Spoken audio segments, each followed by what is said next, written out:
I'm 13 years old. I'm stuck here in Gaza. He was the narrator of Gaza, How to Survive a War Zone, a documentary about the impact of the Israel-Gaza war, seen through a child's eyes. Right here used to be my grandfather's house. But the young narrator's family connections sparked an inquiry after it emerged Abdullah's father was a Hamas official, an agriculture minister in the Gaza government, something viewers weren't told.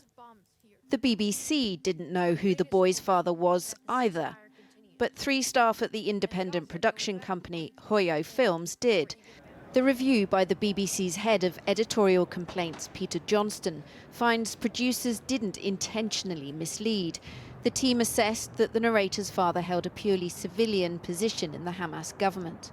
Hoyo Films has apologised for its mistake. But the report says the BBC bears responsibility for a lack of oversight. This project required more proactive support for the production company and curiosity from the start. This was especially the case given the unique challenges the programme presented, including the arm's-length approach to gathering content, working in a highly pressurised war zone, and the sensitive and contested nature of the political context around the Israel-Gaza war. Today, the head of BBC News, Deborah Turness, admitted the corporation had failed because it didn't follow up on some queries about the narrator's family. Should they have known? Yes, they should have known, because their questions should have been answered at the many times of asking by the independent production company. And when they weren't answered, they should have been pursued? Yes. And we have put in place today new systems and processes that will enable us to be even more diligent about these critical questions around productions. The boy had previously appeared in Channel 4 News' Gaza coverage, but the programme said once it was made aware of his father's technocratic government position, it didn't feature him again. Despite his central role in the BBC documentary, the review says there's no evidence his family had any influence on the film. Last month, the BBC shelved another documentary, Gaza, Doctors Under Attack. The production company Basement Films blames a paralysing atmosphere of fear around Gaza inside the corporation. The BBC says it decided not to broadcast over concerns around impartiality. Basement Films says this is grossly misleading. Their film was instead shown on Channel 4. There were already calls for the Director General of the BBC, Tim Davie, to go after the broadcast of Bob Vylan's Glastonbury set, which included chants of death, death to the IDF. The announcement Ofcom is investigating the Gaza film will add to the pressure. The Culture Secretary had been one of those asking why no one had been fired. The BBC in recent weeks has made big strides to try to reset that relationship with the public and show that they have grip on the very, very serious issues that have taken place, whether it's the Gaza documentary, whether it's the Gregg Wallace allegations, or whether it's the ongoing concerns about Glastonbury. Tim Davie and BBC Chairman Samir Shah will have to answer questions on all those difficult subjects from MPs on the Culture, Media and Sport Committee in September. Well, more now on the report into the BBC MasterChef host, Gregg Wallace, which has upheld 45 out of 83 claims against him, mostly relating to inappropriate sexual language and humour. Downing Street welcomed the BBC's decision to sever ties with the presenter and called for action to prevent abuses of power happening in future. Mr Wallace said he was deeply sorry for any distress, insisting he had never set out to harm or humiliate anyone.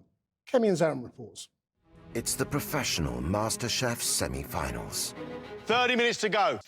Unwanted physical contact, taking his clothes off, making sexist and racist jokes. Dozens of claims have been upheld. Now I've got packets of chopped vegetables. About Gregg Wallace, the sacked co-host of MasterChef, one of the BBC's highest rated and most lucrative shows. The BBC said today it has no plans to work with Wallace in future. One of the first known to have complained about Wallace's behaviour was Dr. Kate Thomas. She says that back in 2008, she was sexually harassed, and she heard Wallace use racist language. I was very young, naive, excited to be pursuing a career in food, and I experienced directly sexual harassment from Gregg Wallace, but I also, more importantly, I think, witnessed a particular type of environment that was on set that allowed for a consistent experience of bullying, misogyny, and racism. I mean, I was just really shocked. Allegations began to surface publicly last year, and the BBC was forced to axe its MasterChef Christmas special. Initially, Wallace hit back. I can see the complaints coming from a handful of middle-class women of a certain age. Today, he said he was deeply sorry for any distress he's caused, but also slammed the BBC for exposing him to what he called trial by media, and said, quote, "For a working class man with a direct manner, modern broadcasting has become a dangerous place." The independent report commissioned by Banerjee, the MasterChef production company, investigated 83 allegations made by 41 separate complainants about Gregg Wallace's behaviour as far back as 2005. Just over half the allegations, 45, were substantiated. 7 were not. As for the 31 remaining claims, the investigation found insufficient evidence to decide either way. Broadcaster Asma Mir was on Celebrity MasterChef in 2017. She was stunned when Wallace made a deeply sexist comment about a mutual friend, but everyone on set just ignored it, reset the cameras, and kept going. Then they reset and went, "Oh, this is very yummy." And I remember thinking, this is the most bizarre experience I've had on television ever. That was a mad thing to say. Are you allowed to use words like that on, on television in a workplace? I didn't think you were.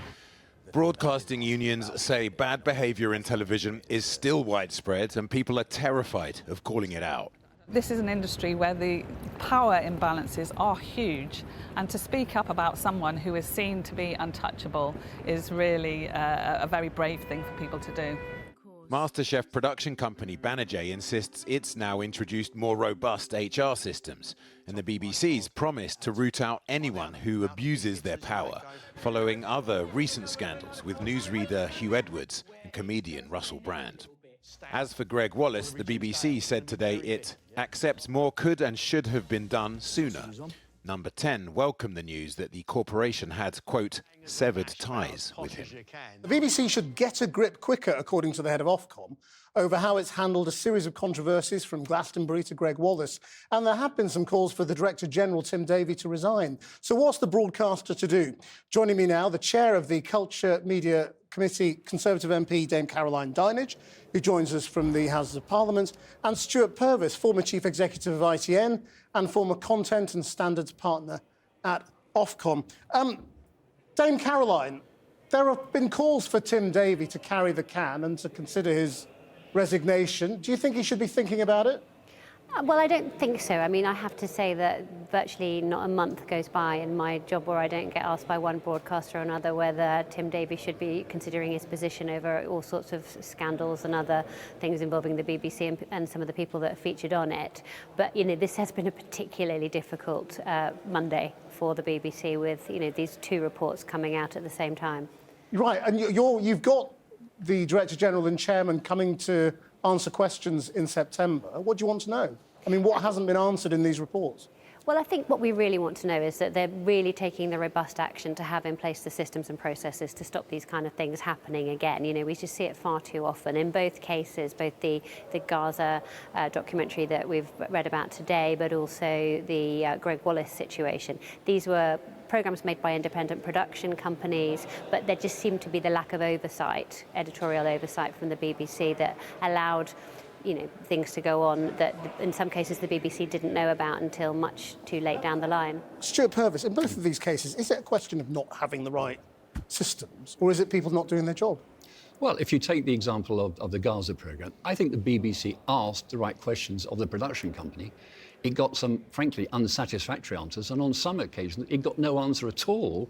and appeared to just leave it at that. And I have to say... Just put the programme out anyway. Just put the programme out, and that has to be a managerial responsibility. But where does the buck stop inside the BBC? We're told that there were 2 commissioning editors working on this and a commissioning executive above them. Somebody else was also helping out, but there was a resources problem. So is it too many people or too few people? And the answer is to appoint another manager. Well, the answer is another, but actually we're not told in this report who did these people report to. Where did the buck stop? Who actually signed the programme off and who oversaw the signing off of the programme? So there are still some missing pieces. And I would not be surprised if the Ofcom review digs deeper into some of those questions than the BBC has had the, let's say, the time and the space to do today. And what do you think Dame Caroline and her committee need to find out? Well, I think they need to ask some of these very basic questions. I mean, if you go to the Glastonbury issue, we're told that, for instance, it wasn't possible to cut the live stream. And I say, wait a minute, are you telling me that the BBC cannot control its own transmissions? I mean, what does that tell us about the complexity of the BBC, about the scale of the BBC, and what are the management solutions for these problems? Dame Caroline, I mean, it's interesting that you say, you're always asked if somebody should resign. I mean, in the old days, Director Generals did used to carry the can for mistakes done by people somewhere down the food chain. And they took responsibility for not having made sure those mistakes didn't happen. I mean, could a Director General just sort of stay there forever no matter what the scandal now? No, I don't think they could, and I think we must remember it's an unbelievably difficult job. The BBC is one of our most trusted broadcasters, and is certainly a globally trusted brand. So we hold them up to very high expectations, and we're right to do so. We need to make sure that they're trustworthy, that they've got integrity, that they're impartial, and that they're transparent. And these cases we've read about in the last week or so have shown, that isn't always the case.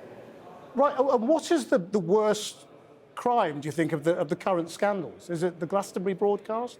Is it the error over the boy in the Gaza documentary? Is it the failure to show the other documentary, which Channel 4 ended up broadcasting? I mean, where's the scale of which is worst here for you?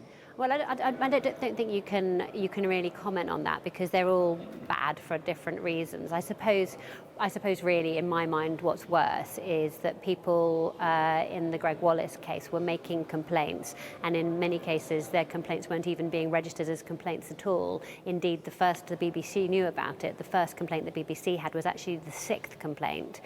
So these things were sort of going unnoticed and unreported and undealt with, and I think that's quite a serious issue. We need to know that people have confidence to speak up when something's happening that's untoward. And the fact is, for too long there've been these kind of giants of broadcasting that just seem to have a huge imbalance of power, and no one ever wants to sort of speak up and confront them with it. So they're trying to work out whether to run the series they've already made. Do you think they should or not? Well, I mean, I'm in two minds about this. People love this show, and it's just such a shame that they don't get to see a show that they're deeply passionate about. But of course, for people that were involved in the show that have had a really negative experience, that's going to be very difficult for them, isn't it? OK. Stuart Purvis, in both these reports, there's a lot of blame on the independent production companies. And there's not an awful lot about what the BBC high-ups were doing along the way. The people who were commissioning and supervising these programmes. Well, there's not in the report today, as I said, there's an absence of responsibility above the level of the people actually doing the day-to-day stuff. But in the other Gaza programme, we actually seem now to have almost warfare going on between the production company and the BBC management. And I'm actually now not quite sure of the facts of who did what when. So that's quite damaging. But I agree with Caroline. Well, the BBC statement today seems to contradict the BBC, the facts, actually. The BBC provided new information today, which from their point of view, I thought they should have released earlier, if you like, but why they did what they did. But what about on the Wallace question? Because it's all about Banijay, the company, not the BBC. Well, I think that we're going to have to come back to the BBC, because this is about the future of the BBC, in truth, and how it manages production companies. And the fact is that the senior BBC executive effectively gave Wallace a warning, and there were still complaints. But the BBC says there was no way of collating complaints that went to different people in different companies. That's a serious problem, which they say they're going to address. So that is the kind of getting a grip remark is made about the BBC. How are they going to overcome the complexity of the BBC, both editorially, managerially and technically? Stuart Purvis, Dame Caroline Darnish, thank you both very much.